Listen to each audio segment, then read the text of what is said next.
So welcome to Data in the ATL. This is something different for us.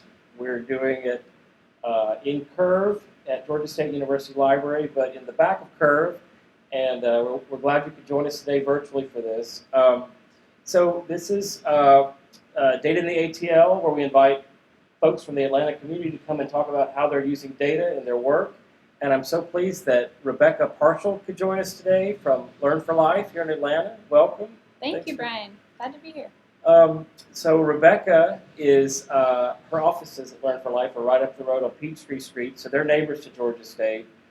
And her team at Learn for Life partner with local school systems, communities, and businesses and nonprofits to leverage data in order to measure our region's progress and determine where to focus finite resources in the education of our children. They also provide the data dashboard on their website, which we'll see in a few minutes, that provides easy access to our region's most critical education indicators, allowing citizens, policymakers, and leaders to analyze data for the 8 school districts identified in the metro area. So, Rebecca, before we get into the data and the work at Learn for Life, could you tell us more about yourself and your background and how you came to work for Learn for Life here in Atlanta? Sure. So I'm an educator. When I was in college, I majored in humanities, and my plan was to go to law school, but I learned about educational inequality in this country and decided I wanted to be a teacher. So I started teaching after I graduated in South LA. I taught high school and taught for several years there, taught special education and general education, and then when I moved to Atlanta, taught in Atlanta public schools, and transitioned to coaching teachers and coordinating special education services. So I have seen both from traditional district schools and also charter school perspective. I've been in middle school and high school, and wanted to work at educational issues from another angle. Interesting. So you got interested in data and data analytics and nonprofit work. Did you do that while you were in grad school? Was it somebody or something in your path that led you to the career you're in now? Yeah, it's a lot of paths converging, but the thing that as a teacher, you're always trying to think about what constitutes success for your students. So when I first started teaching high school, I had 11th and 12th graders reading at a 3rd grade level, and so if they're taking their end of year state test, right? And in California, there were 5 bands that you could fall into. If they're taking their end of year state test, and they started the year reading at a 3rd grade level, but they ended the year, for some of my students, like I helped them grow 3 grade levels, so now they're reading at a 6th grade level, they're still going to be scoring in the lowest band on the 11th grade test. So I thought a lot about how do we really capture the nuances of what constitutes success within academics. And so within education, we talk about kind of 2 buckets of data. There's formative data, and that's the data that teachers and administrators use in the school buildings to drive instruction on a daily and a weekly basis. But then there's also summative data, and I'll talk you through some of Atlanta's summative data today, which is like those year-end kind of benchmark, how are we doing at a high level, that assessment data. So sounds like this is a nice segue into your work here at Learn for Life. Could you run us through some information about Learn for Life and your work there? Yeah. Well, first, I'll just start by saying that at Learn for Life, we are a collaborative with the 8 Metro Atlanta school districts to identify strategies that are working to help our most traditionally underserved students perform better in school. We oftentimes find these strategies in a handful of schools or a cluster of schools, and then we work to scale those strategies so they reach more students at more schools in more of our 8 districts. So we work with nonprofit partners, we work with business and philanthropy, government, higher ed. We partner with GSU for some projects, and the school districts themselves to to help scale what's working. Good. So, well, yes. So, I see we got the state of education in Metro Atlanta. This is one of the things that Learn for Life provides as a report. Yeah. So I can talk you through, if you'd like, kind of how we're doing as a region and how we think about educational data. So before we talk about the state of education, we have to define what is Metro Atlanta. So when we talk about Metro Atlanta, we're talking about 600,000 K-12 students. And over the last 8 years, our region has been changing quite a bit. So you can see that we've had an increase in about more than 50,000 students of color. We've had a 57% increase in low-income students and an 11% increase in English learners. So we are an increasingly diversified region. Brian, when we talk about measuring education performance, like I said, when I was thinking about how do I measure the progress of my high school students, it's not just always one year-end test. That's one measure. Folks oftentimes say, well, parent opinion, student grades, state-level accountability. So I want to ask you, what % of parents think their elementary age child is performing average or above average in school? Let's say 35%. 91% of parents think their child is average or above average. What's the actual answer? Average or above average? 50. Has to be 50%. That's the gimme. That's the easy one. So you can see that parent opinion is inflated here. What % of parents think their child is performing at grade level in reading? Okay, since the last one was 91%, I will say 80%. 89% of parents, 40% of students are actually performing at grade level.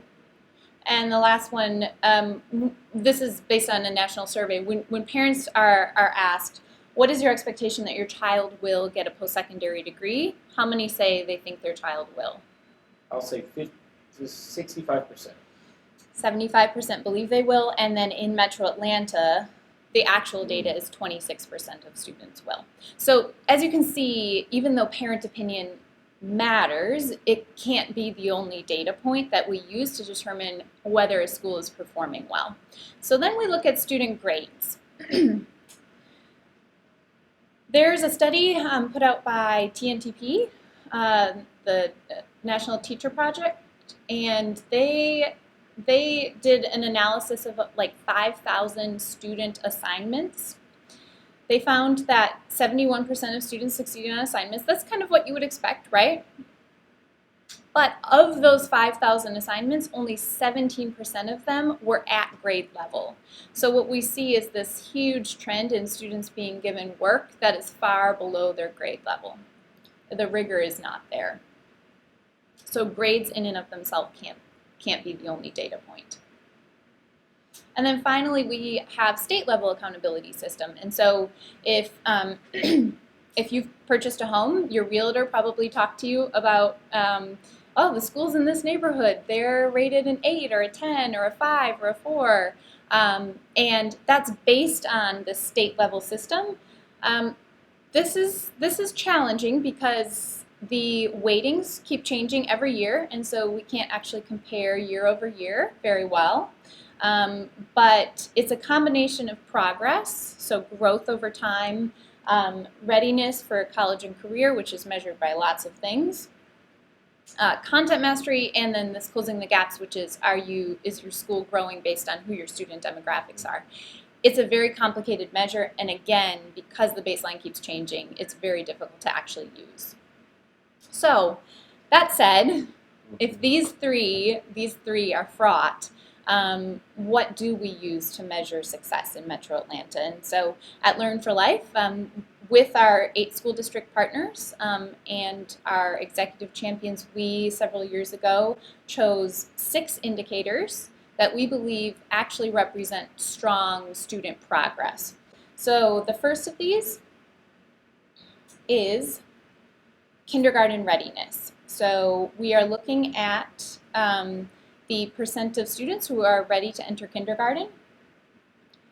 We call this the cradle to career pipeline because it represents everything from this kindergarten readiness up until you'll see post-secondary completion. These 6 serve as bellwether indicators along the way. The next is 3rd grade reading. We know that 3rd grade reading scores are used for lots of projections. Children who have not developed reading skills by 3rd grade are 4 times more likely to drop out of high school. 3rd grade is also the year at which students should be able to read fluently and with comprehension on their own, so that by 4th grade, kind of the saying is, you are reading to learn rather than learning to read. 8th grade math. So we know that 9th grade math, 9th grade algebra is actually the gatekeeper to high school graduation. So we backed up by 1 year because if students don't have the fundamental math skills that are necessary, the pre-algebra, to succeed in Algebra 1 in 9th grade, then starting at 9th grade is a little bit late. High school graduation, of course, we know is correlated with income throughout one's lifetime and a lot of other factors that make up quality of life. Post-secondary enrollment. It's interesting because we pulled this projection several years ago, but we're pretty close to this year 2025. By that year, more than 60% of jobs in this country will require some form of post-secondary degree. And then, of course, there's enrollment, but there's also completion. And so post-secondary completers earn 2.5 times more over their lifetime than those with only a high school diploma. To me, the important thing about having a post-secondary degree, however, is not just about your lifetime earnings. It's the freedom that it affords you to choose the life that you want. And so when I would talk with my high school students about it, it's not just about money, right? It's about having the ability to live where you want, to do what you want, to go where you want, to change your career, and to have like control and direction over your own life. So these are our 6 indicators. We measure them, and we look at data over time to determine how the region is doing. So I'll walk you through kind of where we stand. Currently, and this is Metro Atlanta, remember this is the 5-county, 8-school district region, 600,000 students. Currently, only 35% of the region's children are able to get into what's called a high-quality rated early childhood education center. This is up 10 points from last year. So last year that we had data, it was at only 25%. So we have a huge shortage. There's a deficit across the entire metro in access to early childhood education. 3rd grade reading proficiency, we're growing. We're doing better. We're up a few points as well, but we are still only at 44% of students performing or reading at grade level by 3rd grade. Now, this data, when we disaggregate it by race and class, is disparaging. So while 44% of our region's children are reading at grade level, only 29% of economically disadvantaged students are, and only 32 and 31% of Black and Hispanic students are reading at grade level by 3rd grade. It's a very similar story in 8th grade math. Again, the number is 40, oh, we have an error on this slide. It's 45%, 44% last year, so we went up 1 point. And when we disaggregate by race and class, we see the same story, with our students of color and our poor students performing around 30%. High school graduation, much higher, right? Much higher than 81% of students are graduating. And the disparities are not as bad here in high school graduation. They still exist, but they are not as extreme. Post-secondary enrollment, so if 81% of students are graduating high school, 73% are enrolling in a post-secondary degree program. For us, this includes 2-year, 4-year, any kind of post-secondary training. So the numbers there have dropped. I'm seeing improvement. Again, we don't know improvement by across all students, but here, what accounts for that drop there in post-secondary enrollment? Yeah, it's a good question. I don't have a clear answer. I can give you some theories, but it's just a 2-point drop over 4 years, and so it's been actually kind of tracking right around this, anywhere between 72 and 76%. So there, it's around financial aid access, FAFSA completion, college going, kind of the college going culture within our high schools, the levels of academic preparedness. Those are some of the factors that contribute. Mm-hmm. Okay, so for post-secondary enrollment, again, 73% of students are enrolling, and then here you can see the breakdowns. Again, disparities not quite as extreme as they are in 3rd grade reading and 8th grade math. Now, when we look at post-secondary completion, if 73% of students are enrolling, but only 29% of students are completing a post-secondary degree, we have a lot of work to do as a region. This also has gone down 2 points in the last 4 years.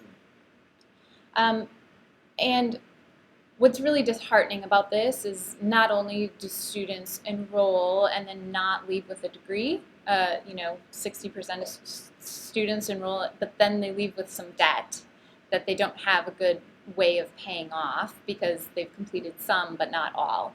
One of the things we really look at Learn for Life is this persistence rate, and persistence is moving from that first year to that second year is the biggest, most important transition. So if you can make it into your sophomore year of college, you are much more likely to complete. And you see the gap start to widen again in terms of race here, with white students completing at about 20 points higher than students of color. So here's a summary of the 6 indicators that we just looked at. And as you can see, the real injustice here is that students are, on the whole, not prepared in the fundamental reading and math skills, but then they're graduating high school, enrolling in post-secondary options, and for probably lots of reasons that you could imagine, are then not completing. So, like I said earlier, we look at this data and we say, well, this tells us how we are doing in aggregate, and then we also disaggregate by the factors I showed you, but also others. We look at students with disabilities, we look at gender. I just wanted to show you a few here today. This doesn't tell us what to do, and that's the thing about data, right? It points us in a direction. We can say, well, based on these 6, we probably don't need to focus on high school graduation right now. And that's true. At Learn for Life, we're not focused on high school graduation. We're focused on this 3rd grade reading, 8th grade math, and post-secondary completion, because these are our pain points as a region. So Rebecca, there are clearly some challenges on both ends of this continuum, but we're now experiencing a global pandemic.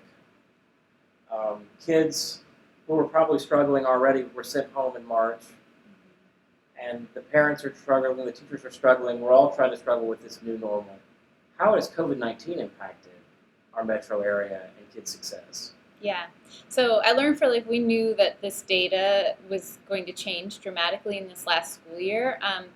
And to add to that, the end-of-year state tests in Georgia were not administered last year. So the data, all the data I showed you is 2019 data, which is where we would be right now anyway, because we wouldn't have the 2020 results yet. However, we're going to go a year without this high-level data. So along with our friends at Redefine Ed, they're an advocacy organization in Metro Atlanta, we commissioned a learning loss study to quantify the impact that COVID would have on 3rd through 8th grade students in math and reading.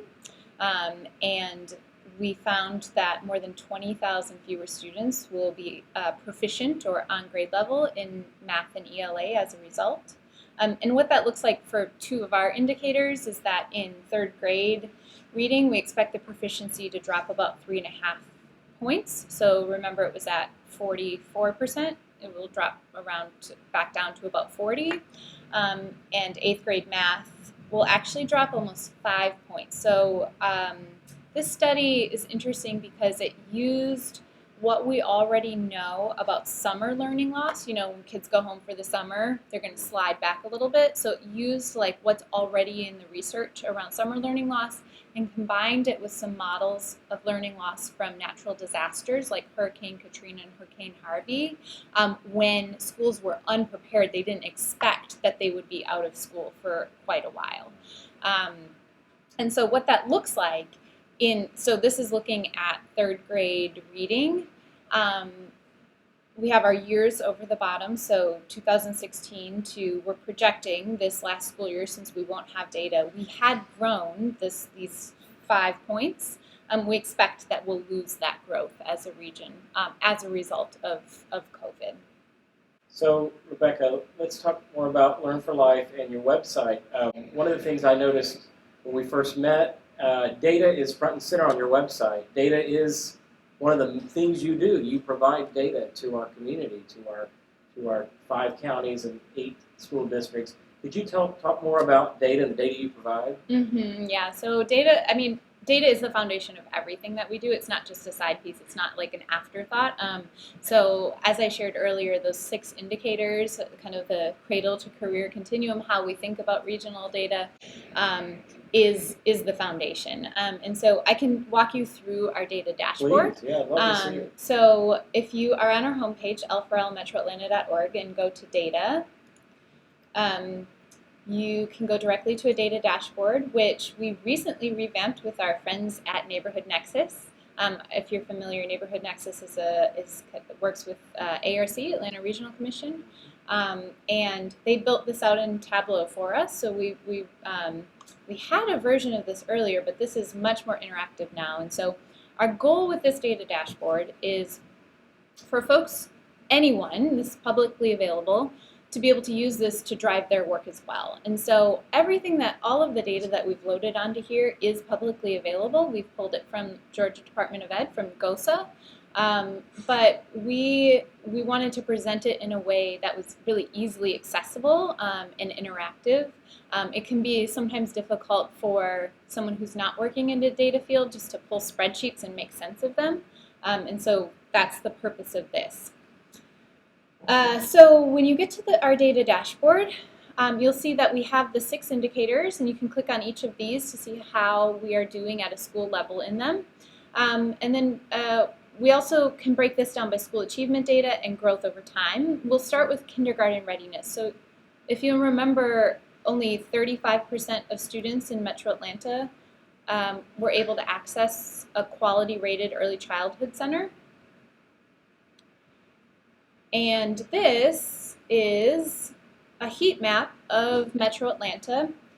What you're looking at is anything in green, there was a slight surplus of early childhood center spots for students. Everything in yellow, there is a moderate deficit, and red, there's a severe deficit.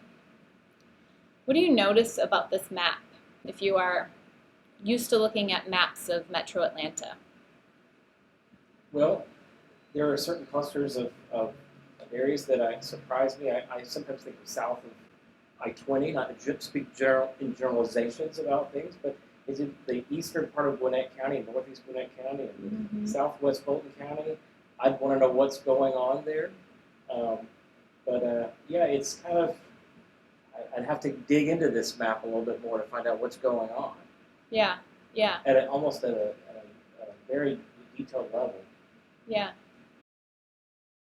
To me, what this map shows is while there are pockets that have more of the severe deficit, this doesn't track what you would typically see in a heat map of Atlanta for that usually follows race and class.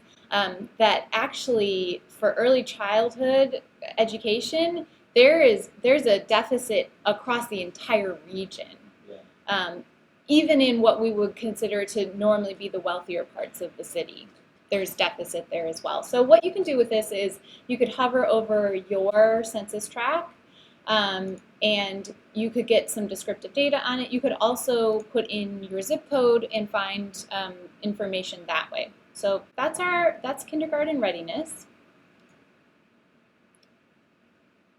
Next we can go to school achievement data.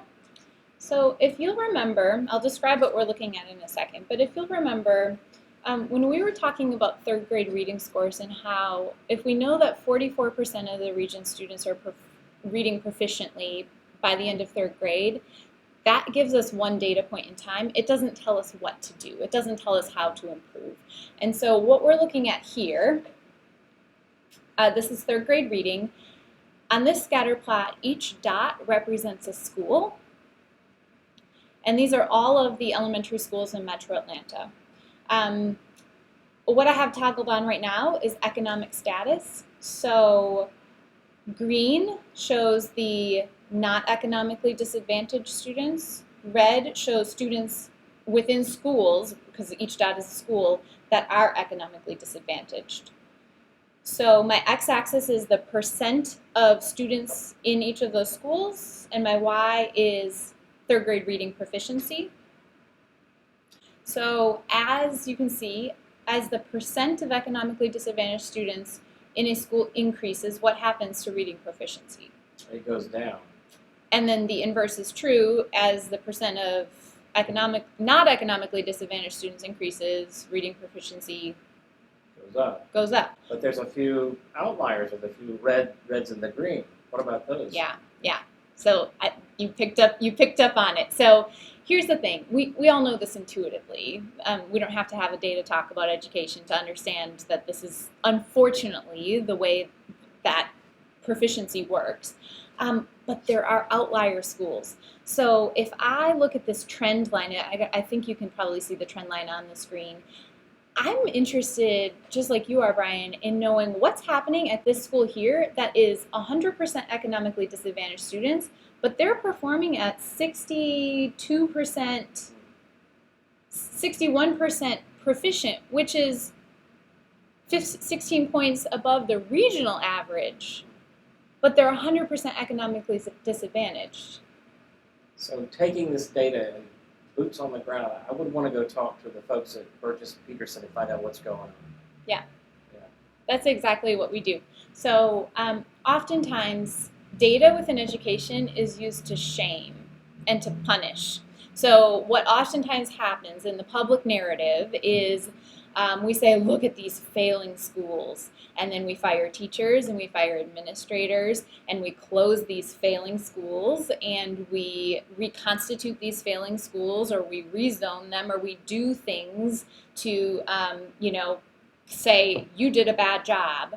At Learn for Life, we actually want to do the opposite. We don't want to shame in any way schools that are struggling.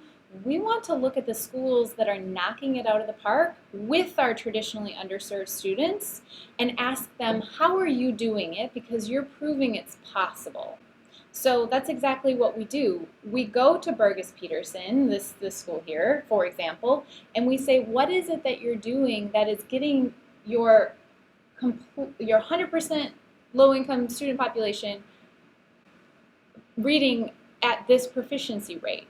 And they talk to us, and we have these conversations, and we, we observe classrooms, and we learn strategies, and then we bring them back to our cross-sector working groups.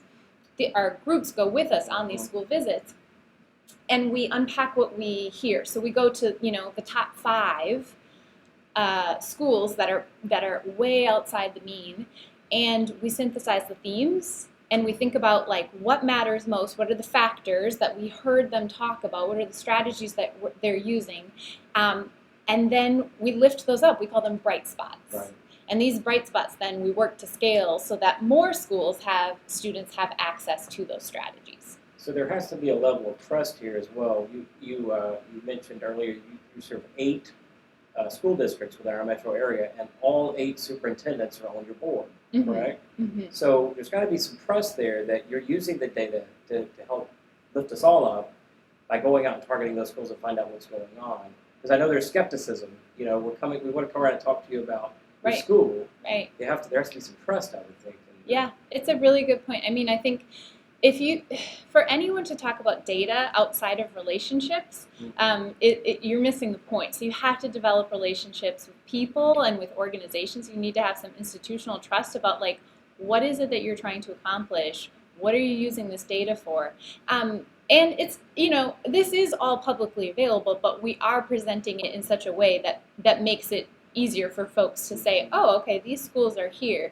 I think the important thing is just to keep emphasizing that data should be used as a flashlight and not as a hammer. So, hey, who's doing well? It's the best way to get things done. Yeah. Well, great. Thank you for sharing that. Yeah, and I would also just say on this page, so we just looked at third grade reading and economic status. You could toggle to 8th grade math to any of the 6 indicators, and you can also look at English proficiency levels, gender, and race in the same way on these scatter plots. The other thing is this growth over time tab here. So achievement data, proficiency data is just 1 year, right? So we're also interested in looking at how has a school been trending over time. And so the Georgia Milestones tests have been administered for the past 3-4 years. And so we're also interested in looking at which schools are growing at the fastest rates, which schools are actually declining, because you could, and then comparing those 2 data sets. So that's also available here as well. So if you are a nonprofit, for example, another nonprofit that maybe does more direct programming for students, you could come to this website and say, hey, we provide, for example, STEM or STEAM programming. So we want to look at 8th grade math because we're working with middle school students. And you could come to this site and say, we really want to work with schools that have high percentages of low-income students. And maybe, at your nonprofit, you want to work with the schools that are below the trend line because you're trying to get them above. So that would be an example of how you could use this data to look for the lower performing schools, not to call them out, not to shame them, but to provide extra support and resources to those schools. Very good. You mentioned that you provide this information for all people about the need to make decisions, to empower people with data and information, and that's kind of how we see our world. It's providing data and information to all. So I think we're very like-minded in that regard. So thank you. So I'm going to switch gears here and talk about Georgia State students. Yes. Georgia State also has been making a lot of great strides in success. We call it college to career. You're dealing with cradle to career. We have a much smaller part of that continuum to consider. You're the last 2. We're the last 2, yes. and we're doing our part. I will say Georgia State is doing our part. You're doing good work with your student success initiatives. Absolutely. Yeah. We have made great strides and have been recognized nationally for it, too. Mm-hmm. But part of this interest in student success has to do with preparing students for careers. Yeah. And we see data careers as being one of those market-ready, future-ready careers. So could we talk about that for a minute? Do you have any advice for our Georgia State students who might be considering a career in data or data analytics or even nonprofit work? Anything that you would offer them, we would really appreciate hearing. Yeah, I think it's really important to have the technical skills to build this in Tableau, for example, right? But just as necessary is being able to ask the right questions. So asking things like, who's the audience for this data? How might they use it? And then if you know those things, then you can think more creatively about how to help visualize it. So I can say, like, as we at Learn for Life worked with Neighborhood Nexus to build this out, they certainly partnered with us. Like, they gave just as much input into the creation and the design as we did. And it's because they were curious. They asked a lot of questions, and they gave just as much advice, so to say, as we did in terms of, no, it would actually look better if you did this, or how about we add this tab? And so I think if you're working in data, it's really important that you don't just like execute on directions, but you think about the bigger picture and about who's going to be using this, and then how you can build a better kind of tool or dashboard or product or spreadsheet or whatever it is for them. That's one thing. Yeah. Well, our students are learning Tableau. Many of them come into Mhm. this space Curve, which I mentioned earlier in the talk, Yeah. where we're coming from today, which is in the main library at Georgia State. But they're learning Tableau and they're learning these skills. They're learning how to code and they're learning all the software. But I like what you were saying earlier about the soft skills or the being able to tell the story with the data and being able to like know your audience. I think those are very important. Those soft skills. Yeah, they are. Those hard coding skills, right? I mean, I think they are equally important. It's good to have your hard skills, but careers just in general are kind of very fluid now, right? Like you can change careers, you can shift from one path to another. You could dip in and out of, oh, I left the nonprofit sector and then I worked for government and then I worked for corporate and then I worked for, and that's what I've done. Like that's what folks do now. And so I think the most important thing is to be curious enough to ask the questions so that you can really reach the audience you are hoping to reach. Yeah. Well, I thought that was a great way to sum up today's talk. I really appreciate it. And I appreciate your being here. Yeah. And all the insights. And we encourage those in our audience to go to your website. And it's Learn for Life in Atlanta. I Googled Learn for Life in Atlanta. That's how I found your site. That works. So that would be probably the best thing to tell folks. But Yep. what is the URL just for folks that are putting you on the spot? L4L, metroatlanta.org. There you go. Yes. There you go. The number 4. Number 4. There you go. Yes. And when you go to our website, I would just add this one other piece. Please. Just in terms of advice, I would say for students who are not sure what sector they're going to work in, to just reach out to folks. And I know this is especially hard during COVID right now, but form relations, that like when we talk about networking, like I don't, when I was 20, I didn't know what, like, how do you network? What does that mean? It means, again, just like reaching out and asking questions and saying, hey, can I learn more about what you're doing? Can we have a Zoom call? I mean, it used to be like, can I get you a coffee? It really, like, I cannot emphasize how important that is if you're just curious and you're interested. And so, for example, at Learn for Life, we have these change action networks, these kind of working groups of people who do this data stuff.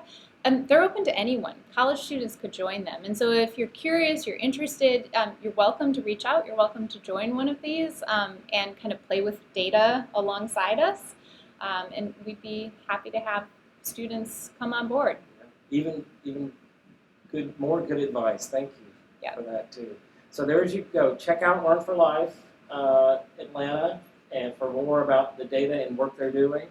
And make sure you network, and make sure for Georgia State students that are viewing us today that be open to career options. You too might work for a nonprofit in the Atlanta metro area, helping make a difference for our community. So again, thank you so much, and you're welcome back anytime. Thank you, Brian. Appreciate it. All right. Okay. All right. That's data in the ATL.